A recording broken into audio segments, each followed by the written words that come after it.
I'm here at Heartland Farm over in Newport and talking to Gery because I want to share a little bit of background about the tragedy that happened here with the fire, um, and kind of talk a little bit about how people who are self-sufficient and families that are going along really well in the turn of a lightning bolt can go from into almost literally homeless conditions with virtually nothing, and how our state has been cutting back on social services tremendously, and thinking about cutting back on firefighters and police and first responders, thinking that they're not necessary, that implying sometimes that they're not doing their job.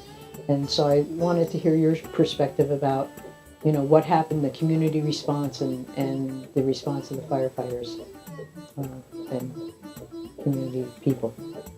Well, certainly, I could have been characterized as your professional, self-sufficient New Englander. I think it's been said that I never ask for help. I can do everything by myself. And about 2.5 months ago, it was the end of July, and we had a violent lightning storm. And lo and behold, we got hit by lightning not once but twice.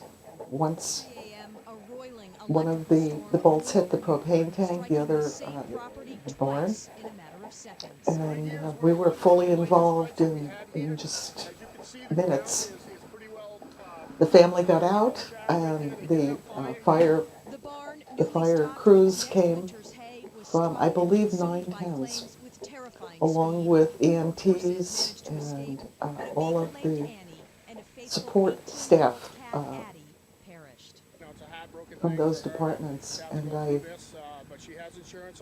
found myself on the receiving end of the most phenomenal amount of help and support that you could ever imagine.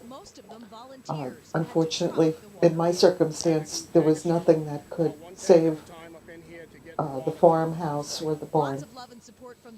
So it was totally destroyed, including everything in it. We lost one dog, one cat, but everyone else made it out alive and well. If without that support, without the town rallying around and coming to our aid, we would have been in a situation where we would have had no food, no clothes, no place to sleep, no place to go. Luckily, we had a garage across the road, which is where we're sitting now. We're storing what was water damaged but still serviceable in here. We've done this because we needed a place for the dogs and the cats to make it through the winter.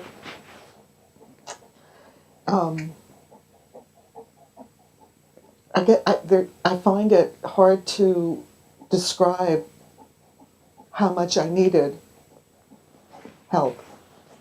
And to a certain extent, I'm still getting it. We have townsfolk who are still coming up. The police, the fire department have even been generous in terms of sending checks for money and checking in on us and making sure that we were okay. If I wasn't living in Newport, if we didn't have the support of the 9 surrounding fire departments, I can't even imagine. I mean, it was a tragedy beyond anything I could imagine. A nightmare. Yeah, still is. And I think that it's important to note that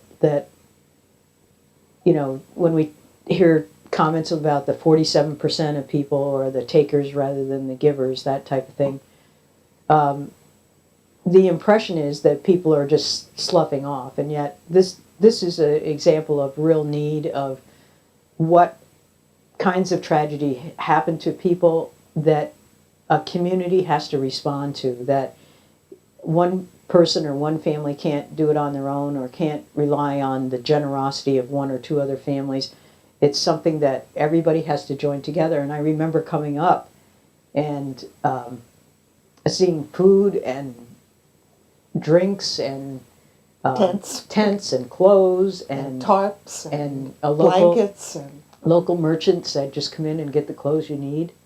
You know, unbelievable. it was. We had different.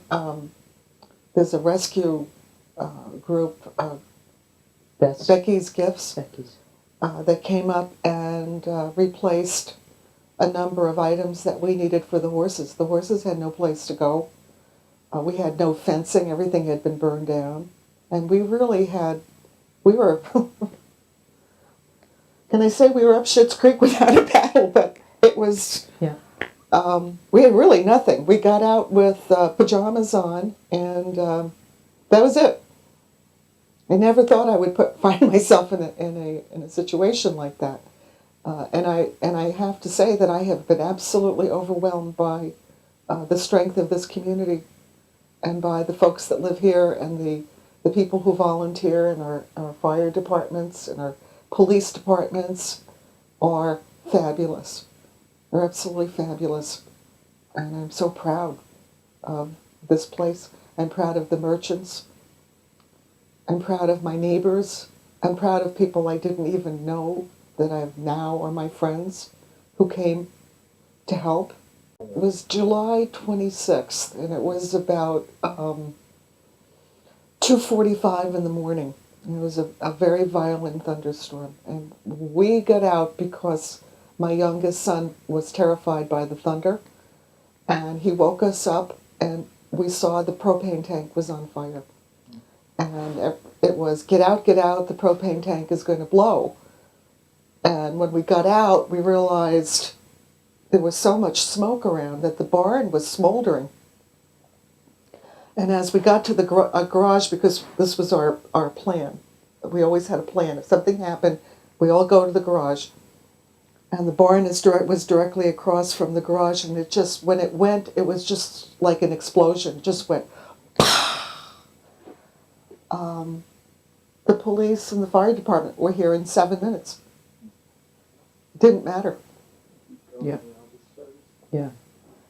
Yeah, and it's you know, it's not only the generosity of people, but it's also funds set up that are like American Red Cross and other funds that are setting up that receive money from the state. Oh, absolutely. The Red Cross was here that next day. That next morning they were here. And social services to help. You know, that this is what happens when a community is together. It's not something where if you didn't pay your fee to the fire department, they would drive up the road and look at your house and say, you know, you're on your own, kind of thing. And that unfortunately is where I think we're headed, where people want to pull back government, and as you pull back government and you reduce the resources that are available to those government agencies and those civil servants like police and fire and social workers, then a tragedy like this you would never pull out of it. You would never survive it. Matt and Ben would be forever living in poverty if there wasn't some way to pull out of this through insurance, through help of the community, through, you know, your own hard work. But it takes a village. It takes a state. One of the things that I've thought about in terms of understanding social services is we oftentimes, or I did, I certainly looked at the word government as something distinct from who I was, but it's not true. I mean, we really are the government. It isn't the government over there. The government is a reflection of our values, of what we want for ourselves and our communities, our children, the disabled, the ill, the gifted, the creative people in our world. We, as a society, determine that, and the government is a reflection of that. when you start cutting or thinking, I mean, I guess I'm surprised by what you were saying. To consider cutting services is against everything I believe. It's against everything I've been taught. Everything I've learned as a child is important in terms of sharing with other people. It's amazingly selfish. Yes. And I can't even imagine a world where we would all be that selfish. Right. I wouldn't want to be there. And that's one of the reasons I'm running, is because I see that type of track record for the last session down in Concord, where they cut out the chins, where they cut out domestic violence. Me. Yes, it's those people. I mean, that's one of the reasons I wanted to be here. It could be me tomorrow. I mean, but they can compartmentalize it and saying those people are takers, and they just need to work harder. And that isn't the truth of the matter. The truth of the matter is that that as a community, as a democracy, as a state, as the United States of America, we believe in community, bringing resources together to support everybody towards the common good. To me, that's the essence of it, whether it's education for all our children, or it's social services for those people among us who are having a difficult time or a tragedy, or they got themselves into a situation that now they need to get out of because it's detrimental to them and their families.